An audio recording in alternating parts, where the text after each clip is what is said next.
Hello tout le monde! Aujourd'hui, j'aimerais vous poser la question, êtes-vous plutôt à dominante nerveuse ou épuisée? Voilà, je trouve que c'est super intéressant de se poser la question pour pouvoir savoir où vous vous situez dans la physiologie du stress, à quel niveau, à quel stade, et on verra un petit peu les étapes de cette physiologie dans un instant, et comment s'exprime votre système nerveux actuellement. Voilà. Pourquoi ce sujet? Parce que je trouve que trop souvent, j'ai des personnes qui, premièrement, ne sont absolument pas sensibles ou conscientes de leur état. Souvent, on est coupé de son corps, coupé de ses émotions, coupé de son ressenti. Et donc, j'ai des personnes un petit peu perdues, qui n'ont pas forcément la possibilité de me dire je me situe là, là ou là, au niveau de ce qui s'exprime chez moi. Je sais qu'il y a quelque chose qui ne va pas, mais je ne suis pas en mesure de dire précisément quoi. Et c'est vrai qu'en naturopathie, on invite la personne à plus de ressenti, plus de conscientisation pour pouvoir permettre une meilleure compréhension du corps et un meilleur accompagnement tout simplement, et pouvoir affiner toutes les solutions qu'on va pouvoir leur apporter. Elles seront mieux accueillies si la personne déjà arrive à cibler tel ou tel souci. La deuxième raison, c'est que si la personne est effectivement consciente de si elle est plutôt un profil nerveux ou plutôt un profil fatigué, épuisé, souvent ces personnes-là n'ont pas toujours la notion de ce qui se passe en arrière-plan, c'est-à-dire la physiologie du stress qui est derrière et son impact et ses conséquences par rapport au stade où elle se situe actuellement. Troisièmement, je dirais qu'en naturopathie, on va apporter des réponses complètement différentes à un état ou à un autre, et ça va vraiment diverger en fonction de là où vous vous situez. Donc si vous voulez prendre soin de vous de façon autonome, pas de souci, c'est super, et à ce moment-là, ça vaut le coup de mettre au clair là où vous vous situez sur cette échelle du stress. Si toutefois vous voulez avoir un accompagnement, vous pouvez aider le thérapeute, la thérapeute, le spécialiste ou la spécialiste à raffiner un petit peu le programme qui va être proposé en essayant d'être le plus précis possible par rapport à ce ressenti. Et quatrièmement, j'adore ce sujet parce que d'une part, j'ai vécu toutes ces étapes personnellement depuis des années, ça fait bien 30 ans que je baigne là-dedans à plusieurs reprises, et c'est ce sur quoi je concentre mon activité et ma spécialité aujourd'hui en naturopathie. Voilà, donc je voulais vous présenter un petit peu le tableau des deux cas de figure et que vous puissiez voir si vous vous reconnaissez dans l'un ou dans l'autre, et puis ensuite illustrer avec des exemples spécifiques de clés naturopathiques qu'on va pouvoir proposer et voir à quel point elles sont divergentes. Alors évidemment, il y aura des choses qui sont en commun puisqu'on est sur des états du système nerveux différents, mais c'est toujours le système nerveux qui est sous-jacent et à la clé. Mais en même temps, il y aura de la divergence parce que on n'est pas dans le même scénario d'énergie. Donc je voudrais vous l'illustrer un petit peu. Premier cas de figure, vous êtes dans la nervosité, le stress, le surmenage. Donc là, on est dans l'étape numéro 1 ou l'étape numéro 2 du stress. L'étape numéro 1 du stress étant une phase de stress aigu, le choc immédiat d'un stress, et ça enclenche un certain nombre de mécanismes physiologiques dont l'adrénaline, qui est l'hormone de cette phase-là, qui va enclencher des répercussions sur vos hormones bien évidemment, sur votre système nerveux, sur votre peau, sur votre digestion, sur votre immunité, que sais-je. La deuxième phase, ça va être la phase de stress plus chronique. Sur le moyen long terme, on va endurer. C'est la phase véritablement de résistance, d'adaptation, d'endurance, qui va vous permettre de tenir un stress. Et là, c'est une autre physiologie qui s'enclenche, qui est celle de l'hormone du cortisol, qui va elle aussi amener toute une avalanche de réactions du corps, autant sur un plan immunitaire, digestif, cutané, etc., métabolique, etc. Je ne vais pas rentrer dans la physiologie aujourd'hui, mais juste pour dire que ces deux états correspondent à ce qu'on appellerait la nervosité, le stress, le surmenage, parce que leur similarité, c'est que ce sont des états actifs.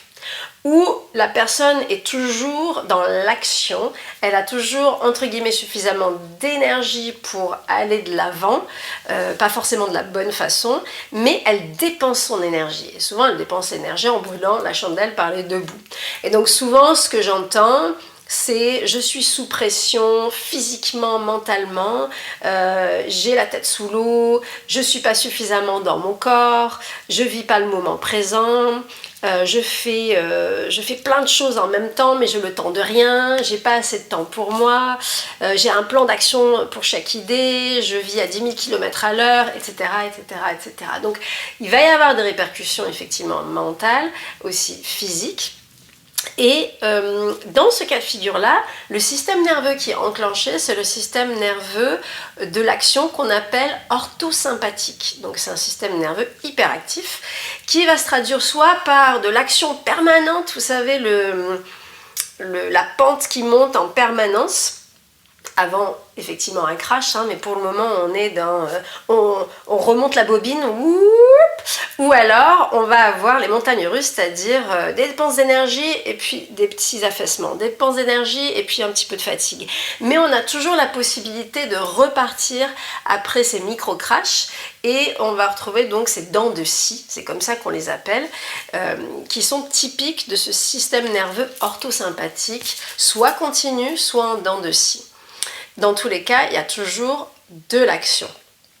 Inversement, si je regarde le deuxième scénario, qui est le scénario de la fatigue, de l'épuisement, du burn-out, qui est bien sûr lié au surmenage, je vais retrouver une toute autre physiologie. Alors, j'aimerais juste quand même préciser que la fatigue peut être liée à plein de choses différentes et non pas que le stress. Ça peut être lié à une déficience en fer, ça peut être lié à une pathologie grave, etc. etc. Donc là, je prends ma lentille fatigue suite à un ou des stress et on va partir de ce principe-là. Dans ce cas de figure-là, on est chez quelqu'un qui n'a plus de jus, qui est dans l'inaction, qui a complètement l'énergie vidée, raplapla. Donc moi ce que j'entends souvent chez ces personnes-là, c'est j'ai plus de jus, je suis au bout du rouleau, à la fois physiquement ou mentalement, je ne peux plus fonctionner, j'ai du mal à me lever le matin, ça c'est super important, j'ai le cerveau embué, j'ai la mémoire qui flanche, j'ai le moral en berne, il y a un gros impact sur le moral, tout est un effort, etc., etc. J'ai le corps et le mental au ralenti, voilà, vous avez compris un petit peu là où on se situe. Et là, on se retrouve dans la troisième étape du stress qui souvent est la conséquence des deux premières. C'est un crash complet, la phase d'épuisement physique et psychologique ou mental. Et c'est l'hormone de cortisol qui est vidée complètement et qui va engendrer un effondrement du corps et de l'esprit. Et là, on passe dans un état du système nerveux complètement différent. Au niveau physiologique, c'est un état un petit peu sournois parce que ça enclenche le système nerveux parasympathique, c'est-à-dire le système nerveux de l'inaction. Le système nerveux, normalement, qui devrait être réservé au repos, au ressourcement, au sommeil, à la relaxation. Donc il y a quelque chose de très sain dans le parasympathique. Normalement, il est fait pour se relâcher, pour pouvoir reconstituer ses réserves d'énergie et puis repartir de plus belle. Mais il y a une facette de ce système nerveux parasympathique lorsqu'il lâche parce que malgré lui, il a tout essayé et qu'il est usé, on rentre dans une facette du parasympathique qui est pas saine. Et on appelle ça, c'est la sollicitation du nerf vague dorsal. Voilà, le nerf vague, c'est un nerf très très important qui part du cerveau, qui traverse tous les organes clés comme le cœur, les poumons, qui descendent dans le digestif. Donc d'où aussi le lien entre le cerveau et le ventre, et le cœur et la respiration.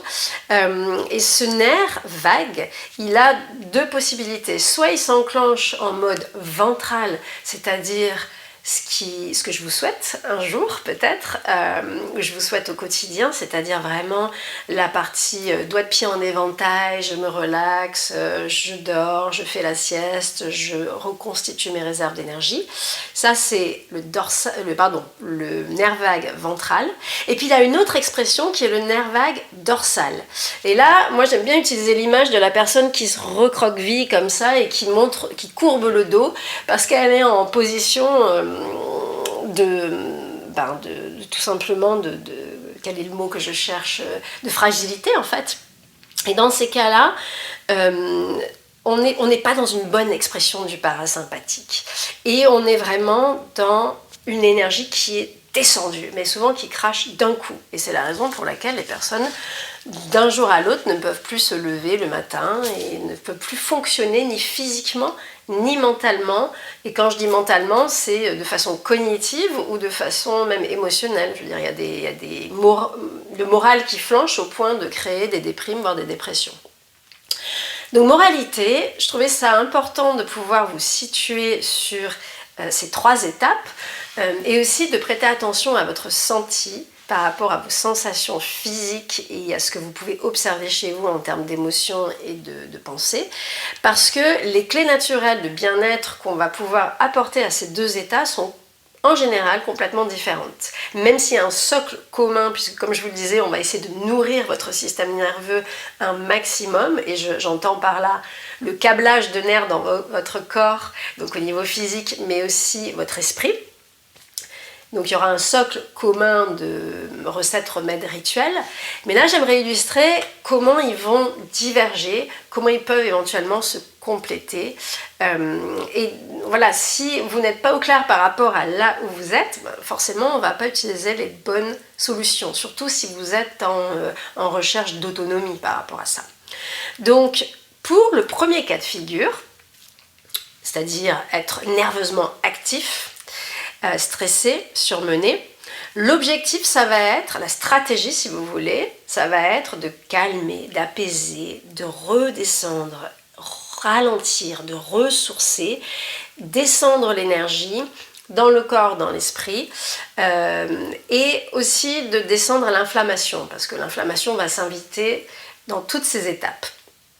Donc, inversement, le deuxième cas de figure, on va être chez quelqu'un qui est vraiment raplapla, on va essayer en termes de stratégie, la stratégie inverse, qui est justement de soutenir, de cocooner, de reconstruire, de rétablir, de remonter l'énergie pour que la personne puisse se relever, et on va aussi moduler l'inflammation. Donc vous voyez là, on a 2 mouvements contraires. D'un côté, on descend l'énergie parce qu'elle est trop présente, de l'autre côté, on la remonte parce qu'elle n'est pas suffisante. Et si on se trompe dans cette stratégie, on va aller complètement à l'encontre de ce dont la personne a besoin. Notamment chez les personnes épuisées, qu'on voudrait calmer encore plus et qui vont se retrouver le moral dans les chaussettes, le corps incapable de fonctionner, etc., etc. Donc, les exemples que je vais vous donner ici vont être des exemples de recettes, de remèdes et de rituels. La liste n'est pas exhaustive, ce n'est pas une liste qui peut s'appliquer forcément à tout le monde. Rappelez-vous qu'en naturopathie, on cherche toujours à individualiser les clés naturelles de bien-être. Donc on n'est pas dans l'individualisation. Si demain je venais à vous rencontrer, on parlerait longuement de tout votre historique, de ce qui fait que vous êtes vous par rapport à votre capital santé, votre histoire, vos habitudes, votre passé, vos envies, et d'éventuels médicaments que vous prendriez ou compléments alimentaires que vous prendriez, et on adapterait en fonction de votre état actuel. Donc là, tout ce que je vais présenter, c'est généraliste. Ok ? Donc, au niveau des recettes, j'entends par là au niveau alimentaire. Qu'est-ce qu'on peut proposer? Donc, je ne vais pas faire le topo général de ce qui peut soutenir le système nerveux. On sait que dans les 2 cas, cas numéro 1, cas numéro 2, on va avoir des recours à des aliments riches en vitamines, en minéraux, qui vont venir reminéraliser, ressourcer, retaper le système nerveux. Donc, bien souvent, on va retrouver nos classiques magnésium, oméga 3, vitamine B, etc., etc. Mais là où ça peut diverger, et j'aimerais vraiment mettre l'emphase sur les divergences ici, c'est que chez quelqu'un de nerveusement actif, dont l'énergie a besoin d'être redescendue, on va surtout mettre l'accent sur l'éviction de tous les aliments excitants. Parce que bien souvent, ces personnes-là vont avoir recours à des excitants comme le thé noir, le café, le cacao, l'alcool souvent pour calmer un petit peu la nervosité. Ça peut être des épices en excès qui sont excitantes parce que trop stimulantes, on va dire. Ça peut être le sel en excès, etc., etc. Donc, on va vraiment axer là-dessus, alors que c'est pas forcément quelque chose qu'on fera dans l'autre scénario.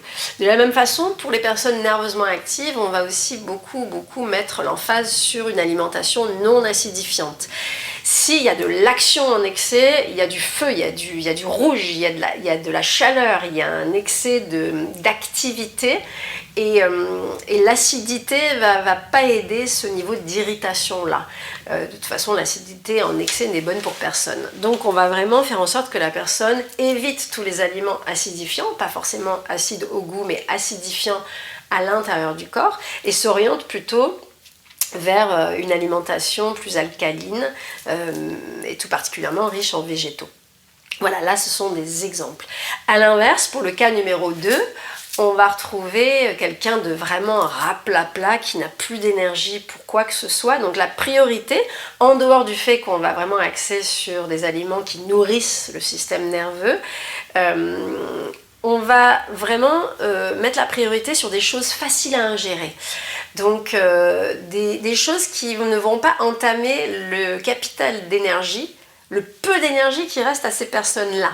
Qu'elles sont capables, parce que normalement, dans ce genre de scénario, souvent ces personnes ne sont pas capables de prendre sur elles l'effort digestif. Voilà, la digestion est un effort, la digestion est une dépense d'énergie. Donc si en plus on leur ajoute une couche, ça va être franchement difficile pour elles. Donc on va se tourner vers des aliments plus légers, plus faciles à digérer, qui sont beaucoup plus absorbables et assimilables au niveau intestinal et cellulaire, et qui vont pouvoir ne pas nécessiter autant d'efforts digestifs. Donc souvent une alimentation plus liquide ou broyée, comme des smoothies ou des soupes ou un bouillon, ou des jus.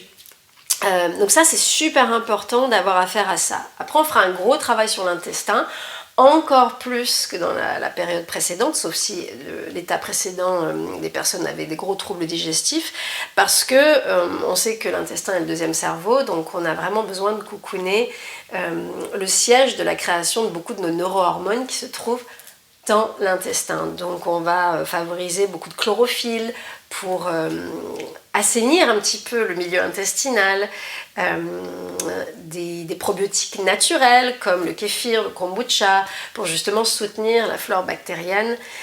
Voilà. Un autre angle pour ces personnes-là, ça va être de proposer beaucoup d'antioxydants, c'est-à-dire des aliments riches en pigments colorés, pour faire simple, donc des baies rouges ou violettes ou des fruits et légumes jaunes ou orangés. Ce sont quelques exemples. Et les antioxydants ont ce pouvoir formidable de pouvoir contrer une inflammation trop importante et une oxydation trop importante dans le corps. Quand on arrive à ce stade-là, souvent, c'est qu'on a véritablement brûlé des choses dans le corps et qu'on a un état d'inflammation et d'oxydation assez important. On va aussi axer son alimentation chez ces personnes-là sur des cofacteurs, des neurohormones, nos neurohormones dont je vous parlais tout à l'heure, qui nous donnent la bonne humeur, la sérotonine, la dopamine, entre autres. Donc il y a plein d'agents, de minéraux, d'acides aminés, d'acides gras, certaines vitamines B qui entrent dans la composition de ces neurohormones. Donc c'est important de faire le plein de ces choses-là. Voilà, ça c'était pour l'aspect recette. Si je regarde maintenant les remèdes, on va regarder bien sûr les plantes. Dans les deux cas, on va choisir des plantes qui sont reconstituantes du système nerveux et aussi reminéralisantes. L'exemple parfait de ça, c'est l'avoine laiteuse en particulier. C'est une plante qui est extrêmement riche en vitamines, en minéraux et qui a aussi des super propriétés pour soutenir le système nerveux et le retaper, si vous voulez, le nourrir. Donc ça va être commun aux deux. Mais chez quelqu'un qui va être particulièrement nerveusement actif, qui a toujours un petit peu d'énergie et qui la dépense fortement, donc le stressé, le surmené, on va chercher plutôt des plantes apaisantes, calmantes, puisque je vous disais que la clé c'est de redescendre l'énergie. Donc ça va être des choses comme la lavande, comme le tilleul, comme la mélisse, comme la camomille ou la verveine. On va, à l'inverse, chez quelqu'un qui est vraiment épuisé et qui a plus d'énergie, plutôt ne pas utiliser ces plantes-là, parce que sinon on redescendrait trop l'énergie, mais utiliser des plantes qui éveillent le corps et l'esprit. Donc par exemple, une plante qui peut un petit peu éveiller et soutenir en douceur le corps, ça va être le romarin, une plante de chez nous. Il y en a plein d'autres, hein, bien sûr, qui peut éveiller un petit peu les fonctions cognitives et l'esprit. Ça peut être une plante d'Inde qu'on appelle le gotukola, ou bien encore le bacopa. La même chose va s'appliquer pour les adaptogènes, ces fameuses plantes adaptogènes dont tout le monde parle. On va avoir des plantes adaptogènes beaucoup plus adaptées à cet état de stress actif, parce que ce sont des adaptogènes, on va les choisir spécifiquement parce qu'elles sont calmantes et apaisantes. Donc on a des plantes adaptogènes calmantes et des plantes adaptogènes stimulantes.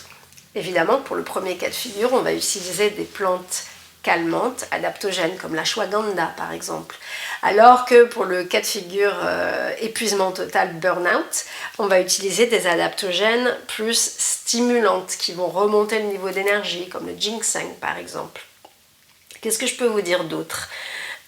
Chez quelqu'un qui est nerveusement actif, il y a souvent, il y a des troubles du sommeil très importants. Donc on va, au-delà des plantes calmantes, aller proposer des plantes dites qui induisent le sommeil, hypnotiques. Donc la valériane, le houblon, ce genre de plantes-là.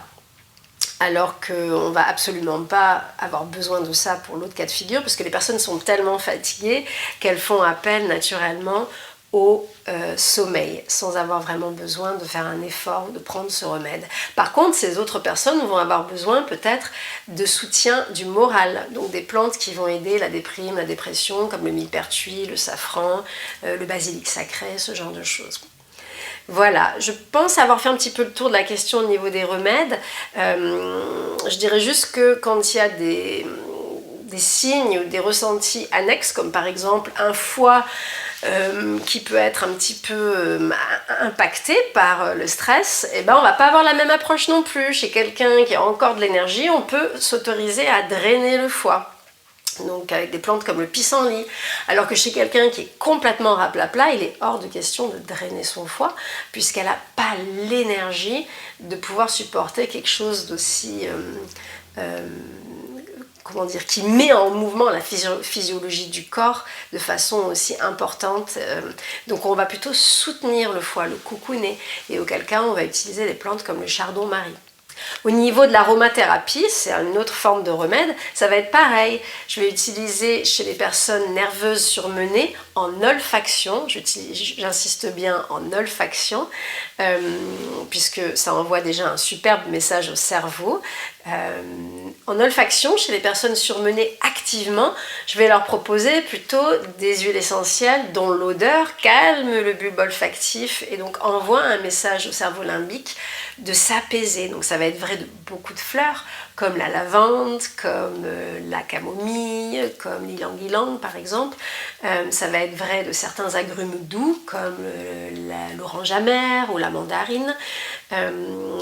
À l'inverse, chez quelqu'un qui est vraiment en burn-out, on a besoin d'éviter ce genre d'huile essentielle. Sinon, on les descendra encore plus. Donc on veut plutôt raviver l'esprit et le corps. Donc on va se tourner plutôt vers des olfactions d'huile essentielle, d'agrumes plus puissants. Donc par exemple le citron vert, ou ça peut être la menthe poivrée par exemple. Voilà.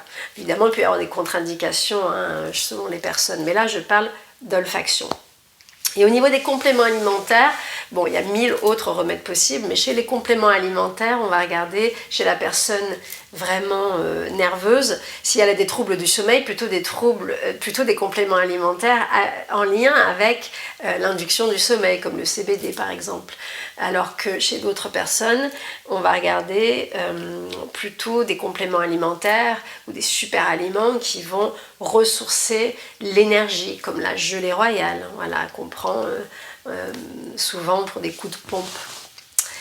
Au niveau des rituels, enfin, dernier volet de cette vidéo, et j'entends par rituel l'activité physique, le souffle, les rituels du souffle, les rituels d'automassage, les rituels de soins par l'eau et les bains, des rituels de relaxation, des rituels d'immersion en pleine nature, des rituels de sommeil, des rituels de luminothérapie, voilà, tout ce qui ne rentre pas dans le cadre recette ou remède et qui engage un peu nos ressources intérieures. Ce ne sont pas des choses qu'on ingère mais qu'on peut faire par soi-même. En tant que professeur de Qigong, je mettrai toujours le Qigong en avant dans ce qui concerne l'activité physique, surtout pour les personnes qui sont sujettes au stress. Et vous pouvez aller voir d'autres vidéos. J'ai mis énormément de vidéos sur ma chaîne YouTube avec des rituels en fait, des mouvements que je prends de façon isolée ou des enchaînements de mouvements qui peuvent vous aider à mieux naviguer ces périodes un petit peu délicates. Pour quelqu'un qui est nerveusement actif, cas numéro 1, on peut se permettre un petit peu d'activité quand même physique, donc ça va être des mouvements un petit peu plus longs, avec des mouvements de flow, et puis aussi des mouvements qui sont debout, si vous voulez. Et on peut aussi se permettre des mouvements plus actifs, comme des mouvements de purification, où on va secouer le corps, souffler par la bouche, ou remuer les bras de façon plus énergique, afin de sortir les choses et de vider, de calmer, d'apaiser un peu ce système nerveux.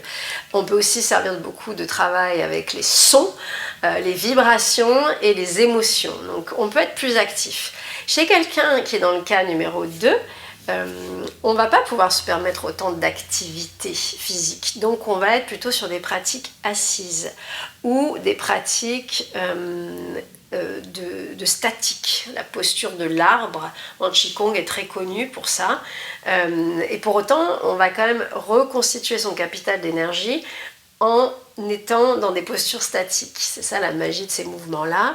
Ça peut être aussi des postures d'ancrage. On a juste simplement conscience de la terre sous nos pieds ou de connexion au ciel par le sommet de la tête ou d'alignement ou de centrage. Voilà, ça peut être très simple. Ça peut être des mouvements isolés aussi. On n'est pas obligé de faire un enchaînement de 30 ou 45 minutes, mais on veut juste un petit enchaînement de 5 minutes parce qu'on sait que ça nous fait du bien. Voilà quelques exemples que je peux vous donner. Au niveau de la respiration, chez les personnes nerveusement actives, puisque l'énergie est trop forte, on va se permettre surtout des rituels du souffle où on expire plus les choses. On vide, on détoxine, on purifie, on laisse partir le trop-plein.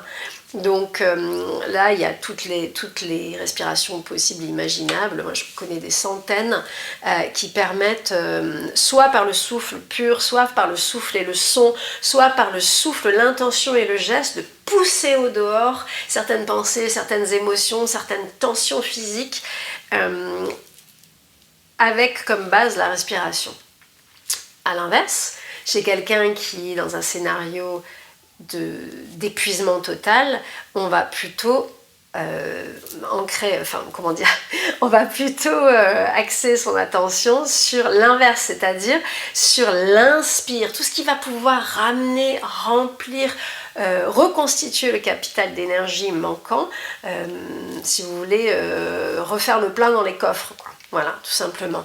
Et on pourra se permettre aussi peut-être des respirations douces qui ouvrent la poitrine en conscience, et puis peut-être des mantras aussi, certaines phrases sacrées qu'on va se répéter comme ça, qui ne vont pas énormément solliciter le corps. Voilà, un dernier exemple que je pourrais vous donner, c'est au niveau de la relaxation, les rituels de relaxation. Chez quelqu'un de très actif, on va être sur des rituels de relaxation qui passent bien souvent par le corps. Parce que souvent, ces personnes-là sont très tendues physiquement, alors que dans l'autre scénario, elles sont complètement raplapla, donc il n'y a plus de question. Mais là, dans la tension nerveuse, dans le premier cas de figure, on va inviter le corps à se détendre pour que les personnes qui sont complètement inconscientes par rapport à leur ressenti et leur état de tension puissent s'en rendre compte. Donc on se sert souvent de rituels, par exemple de contraction, de décontraction, contraction, décontraction. Et sur la relâche, la personne réalise à quel point elle était tendue. Donc ça, ce sont les rituels Jacobson, par exemple. Inversement, chez la personne vraiment en burn-out, épuisée, fatiguée, on va plutôt miser, on peut se permettre de miser sur la sollicitation de l'esprit.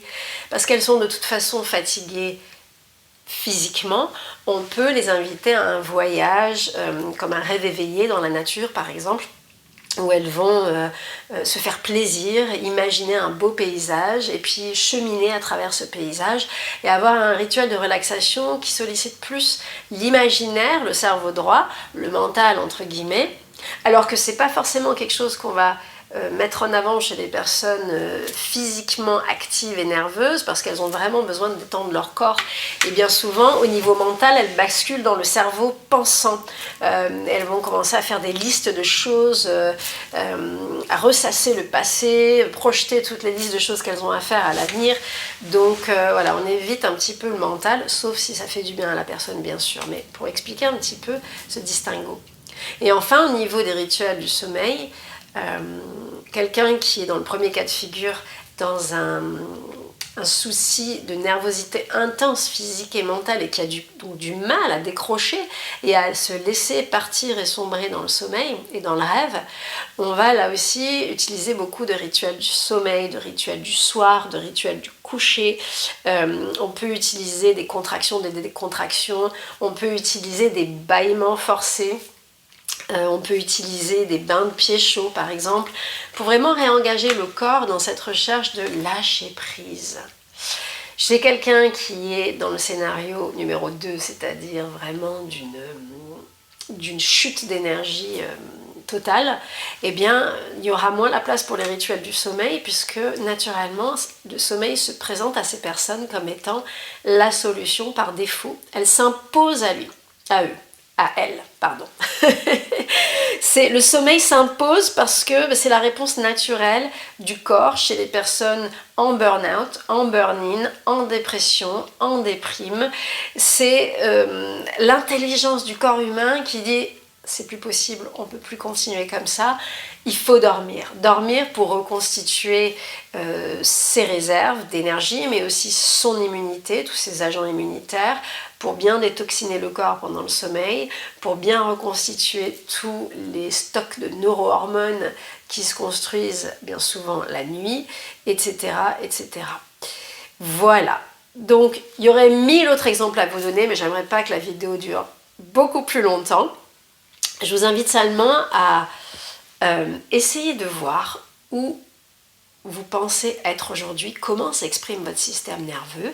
Et si vous souhaitez justement en autonomie prendre soin de vous, alors ça vous donne quelques clés. Ça vous donne d'abord une stratégie et puis après quelques clés qui seront certes peut-être pas individualisées, mais qui vous emmèneront dans la bonne direction et qui vous permettront de ne pas faire l'inverse de ce qui serait logique ou utile ou efficace pour vous. Voilà. Et si vous souhaitez commenter sous la vidéo, n'hésitez pas, moi je suis toujours très curieuse d'entendre vos histoires, d'entendre ce que vous avez à dire, d'entendre vos expériences, de me dire voilà si vous vous situez d'un côté de l'autre. N'oubliez pas que sur ma chaîne YouTube, j'ai plein de vidéos de Qigong qui peuvent aider justement ces états émotifs et de tension physique et nerveuse. Donc n'hésitez pas à aller voir les autres vidéos. Et puis si vous avez aimé cette vidéo, je vous encourage à liker et à vous abonner à ma chaîne si elle vous a plu. En vous remerciant, je vous dis à bientôt.